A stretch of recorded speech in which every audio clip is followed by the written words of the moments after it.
Hey, what's up, you guys? It's Kyle from No BS Investing, and today I'm going to talk to you about something very important. You might think it's really boring, you've probably done this before, but people don't know how it works. So, in order to be able to invest any money, you need to have a budget.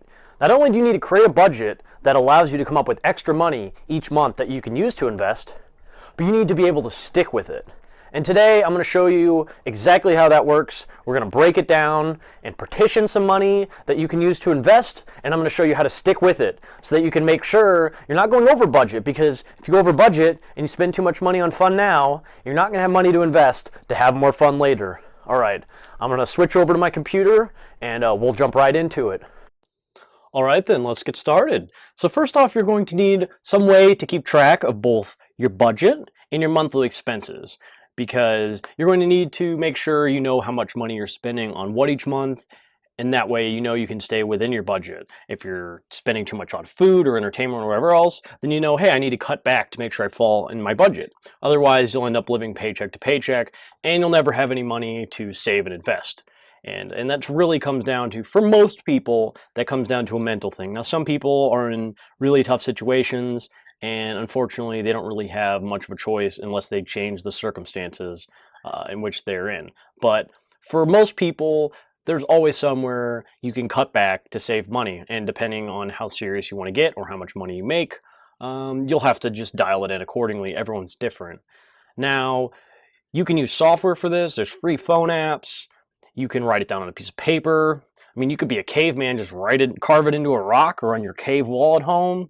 You could, draw it on your arm, but wouldn't really recommend that one because it'll probably rub off, but then you'll really go over budget. It won't be good. But anyway, what I recommend is Google Sheets, because you don't have to worry about just using it on one device.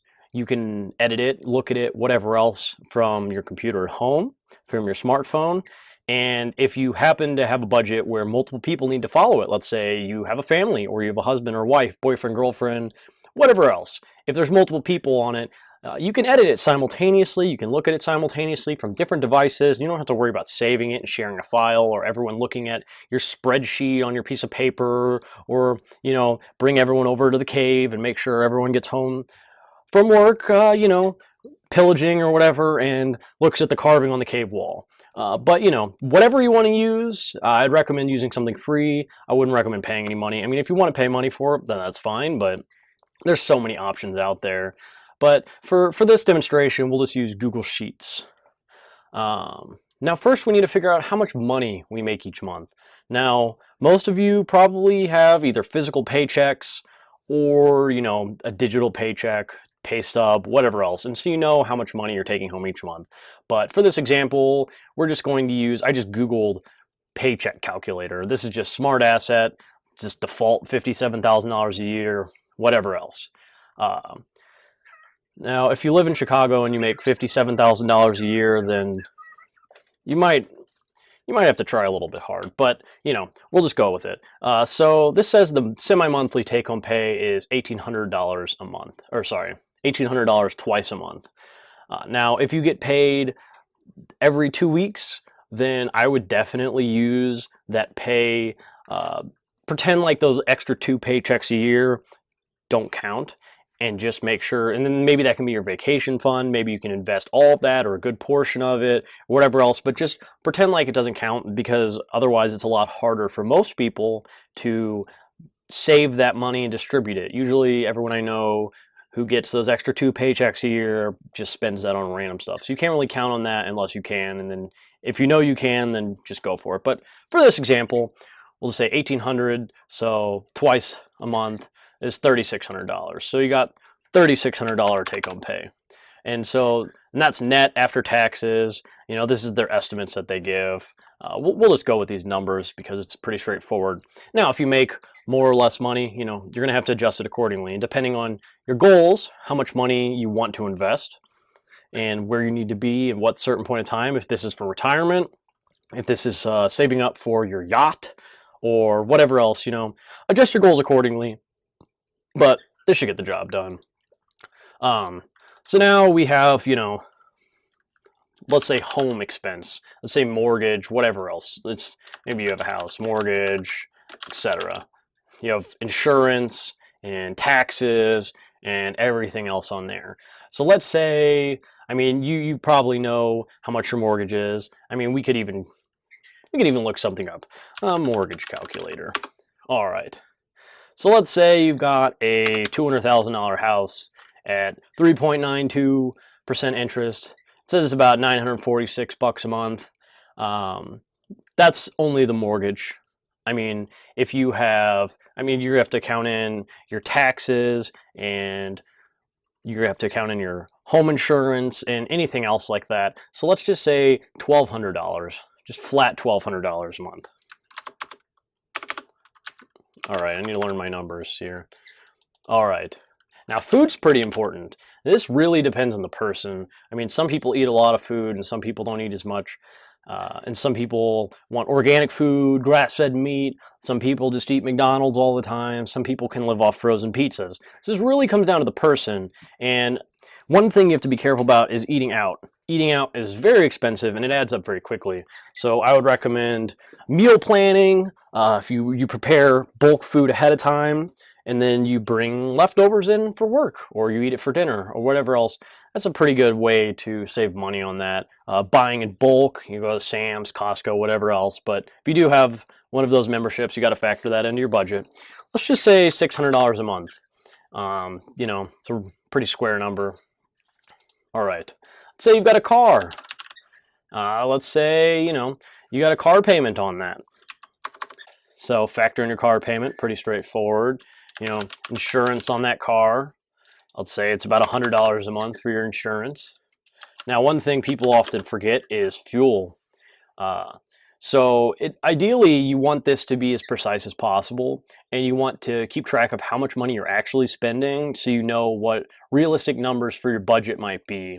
I mean, I'm just kind of coming up with numbers here that are pretty square and maybe fit. I don't know. I don't even know if it's your average person, but everyone's going to be different. You're going to have to tailor it differently. Now, if you don't know exactly how much you spend on fuel, one thing you can do is you can calculate a pretty good estimate. So the first thing you need to do is, next time you're at the gas station, write down how many miles are on your car, on your odometer, right? And fill the car all the way up. Fill your tank full till the pump stops. For those of you who don't know, the odometer it's the numbers right under the gauge. It's in different places in different cars, but yeah, it's how many miles are on the car. Just write that down. Now, go on your way, live your life, and the next time you're at the gas station, make sure you still have these numbers written down. You need to know how many miles are in your car the second time, and you need to fill up all the way.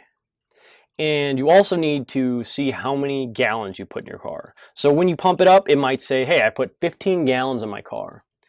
So let's say your second odometer reading. So the second time you go to the gas station, let's say it says 20,350 miles. And the time before that, it said 20,000. You can, with simple subtraction, deduce that you drove 350 miles in that trip, right? Let's say you put 15 gallons of gas into the car since driving that 350 miles. You divide 350 miles divided by 15 gallons, and you have your miles per gallon. How about that? For this example, we'll go ahead and do a square number. Let's just say it's 23 miles per gallon is your average. So, if you need to write that down, let's do some scratch work. Let's write that down. All right. Now you need to figure out roughly how many miles you drive per year. Now, this is going to depend on person to person.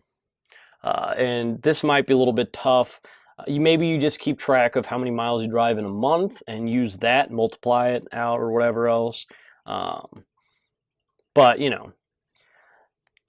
apparently the average person drives about 1,000 miles a month. So let's say you're average, It might be more, it might be less. It totally depends. Some people live 3 minutes from their work, and some people live an hour from their work. And some people go on a lot of road trips. But anyway, so let's say it's 1,000 miles per month, and you get 23 miles per gallon, right? So we're going to divide 1,000 by 23. And we'll say you use roughly 43, 44 gallons of fuel per month, right? So use 44 gallons of fuel per month let's say fuel is $3.50 in your area. That means you spend roughly $154 a month in fuel. It's pretty straightforward. You can get more accurate than that if you really keep track of things, but a rough number will do. So we'll go ahead and put that in here under fuel. Let's just say $160. Let's be pessimistic, you know. Maybe you buy a stick of gum or a coffee at the gas station and you want to throw that in there, but you got to be careful with that. But anyway, so we have our fuel costs. Now, one thing that people ignore is clothes, miscellaneous expenses, whatever else. This really varies from person to person. Some people, I mean, especially if you're older, you probably don't buy clothes very often, unless that's really what you're into. Maybe your wife or your girlfriend really likes clothes shopping. But let's say you spend roughly $300 a month on miscellaneous stuff. All right, paper towels, toilet paper, toothbrushes, toothpaste, soap, all those little things that you buy and you really don't keep track of. But they're definitely there. You're going to need to keep track of all of that. All right, I forgot utilities. So let's put utilities in here.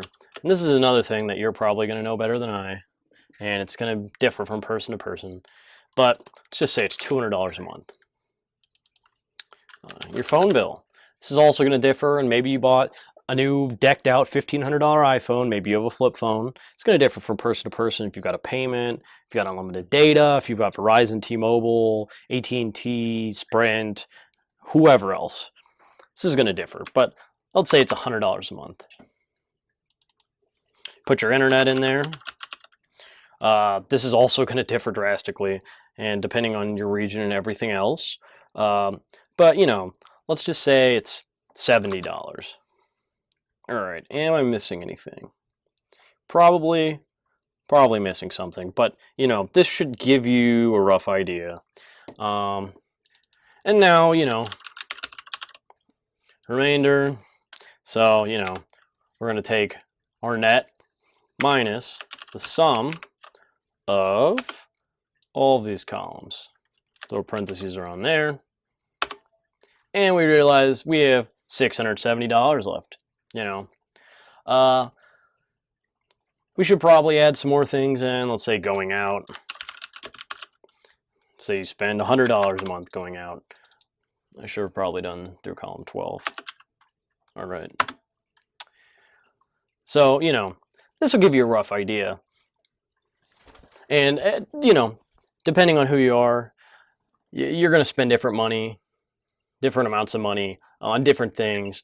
Maybe you live somewhere where cost of living is really high, so you're going to spend a lot of money on your mortgage. Maybe the climate is drastic, so you're going to spend a lot of money on utilities or whatever else. You drive a lot, spend money on your car, those different expenses. Food's expensive. So yeah, but, you know, this will give you, you know, a rough estimate. So you have your money. Now you know, hey, I've got $570 at the end of each month if I do everything correctly. Oh, I screwed this up. All right, we fixed that. Now, here's the important thing. You need to figure out how much money you're going to invest. Now, I'm probably going to make a separate video on this because there are so many different ways you can invest and it can have so many different outcomes. So keep an eye out for my next video on basic investing to help you determine exactly how much you want to invest. But, you know, you've probably heard before, the more money you can invest, the sooner, the better. So we'll just say $400. Oh, let's put it here. It's my first time making a spreadsheet, apparently. And the rest we'll just throw in savings. We're going to hit Command X and move this down. All right. And we're going to drag this out. All right. So savings is $170. Now, we have our budget, right? We have our guidelines, our rules, you know, whatever else. Now, you don't always have to stick exactly to this, but if you get in the habit of making excuses about not following your budget, you're never going to follow your budget. You're always going to, if you're like, oh, well, just this time I need to go buy this couch or whatever, I'm going to dig in to my investments or whatever else. you really need to save up money for that. You can't just always dig into stuff like that. I mean, if you want to say that, I'm going to do 200 investments because I need some new furniture. 200 investments, and then I have a furniture savings. Don't know how to spell. And that's $200. Until you reach a certain amount, and then once you have, then you go ahead and allocate it into your investments. That's fine. Whatever you got to do, play around with it. You don't have to invest the same amount every month, and you don't have to save the same amount every month, But it's really good to save or invest more money as opposed to less money. So now that we have our guidelines, you're going to need to be able to track your expenses. Now, most people say, hey, no, I can do it. I just do it in my head. But, that's the same person who goes to the grocery store. And, I mean, everyone does this. It's super easy. I don't know anyone who doesn't. I'm sure they're out there. But, the average person, you go to the grocery store and you have your list and you buy a couple extra things. And all of a sudden you spend an extra $100. And you're like, how did I spend all this money? Everything you spend, you have to keep track of. And when you go to the grocery store, you need to make a list ahead of time, and maybe even with the actual amounts, roughly, of how much each item costs. And when you go to the grocery store, you need to say, hey, I don't have room in my food budget for the ding-dongs or whatever else. So if you got $600 a month, and let's say 4 months, 4 weeks in that month or whatever, then you have $150 a week to spend, 600 divided by 4, whatever else. So you need to figure out, hey, how much money do I have each week to spend, right? So if you have $150 to spend on food, you probably shouldn't buy that keg. You probably shouldn't buy 40 chocolate bars. You should probably be very careful. And it's a little bit tricky if you want to balance healthy food out with cheap food. It's kind of hard to find somewhere in the middle. The best option is to buy bulk food, a lot of chicken or something else like that. Probably go ahead and skip the steak, save it for a special occasion or whatever else, but you get the picture. Now, once you have this, you need to track your expenses. So, you can do this in Google Sheets too. I don't know how you want to do this. Maybe each column, maybe this is food and this is gas. We should probably move this over. All right, we scooted this over. Let's just say it's September. And, 1, 2, I'm going to highlight these, drag it down. So one thing you can do is, let's just say, here, let's move everything down. Just going to move it down one row. You can also, actually, even simpler, you can right-click and do insert one above instead of moving everything. But, I don't like doing anything the easy way. All right, so up here, let's just put, how much money we have in each category. Let's see, got $600 in food budget based on that's not a dollar sign. Sorry, I have a new keyboard and I don't know how to use it apparently. All right, so mortgage is $1,200. Now, really, you probably only need to keep this this expense sheet for everything that is not fixed. But I concur. I digress. All right, so now we have our budgets for each category, and we've got our days for each month. Now, I'm sure there's a better way to do this, but whatever works for you. And then down here, we're going to put remainder, and we're going to put equals the cost minus the sum of everything we bought this month, or are going to buy that month. We should be able to theoretically drag this over. All right, perfect. Okay, so, let's say your mortgage is due on the 23rd, whatever else, your utilities is due on the 1st. So, you can fill in the things that have fixed dates pretty easily. Your insurance is probably due on the same day. This doesn't really matter. Internet. All right, and the rest of the stuff is going to vary. So now, as you go through about your days, Maybe you say, all right, I'm going to go grocery shopping and I spent $160.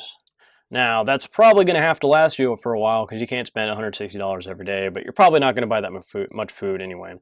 So, on the second you spent $160 and forgot your dollar sign, and, you had to buy some paper towels, some toilet paper, some gum, whatever else.